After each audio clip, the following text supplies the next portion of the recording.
Вақты ішінде дүниеде өтеді деп ойламады. Ауыр жүрген білмеді. Сағындым сені, бағымның шегі. Мамамыз қайтыс болғаннан кейін біз ағамыздың үйіне апардық. Үйі болмаса, қараушысы болмаса, балалар үйіне жібереді деп естідік. Біз жетімдер үйіне барғымыз келмейді. Жетімдер үйіне емес, өз балаларымызбен өз үйімізде отырғымыз келеді. Жігіттер, сендер ең басты сынбаңдар, мақма? Харекет қоры бар, қазақ елі бар. Барлығымыз бірігіп, Құдай қаласа сендерді баспаналы қыламыз. Сенесіңдер оған, е? Біздің Түркістанда ешқашанда жетімдер үйі болмаған, и болмайды да.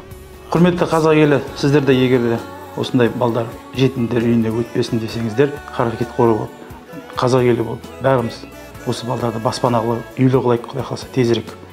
Құдай бұны ешқашан басыңызға салмасын, бұндай сын бермесін ешкімге. Ата-анамыз аман болсын.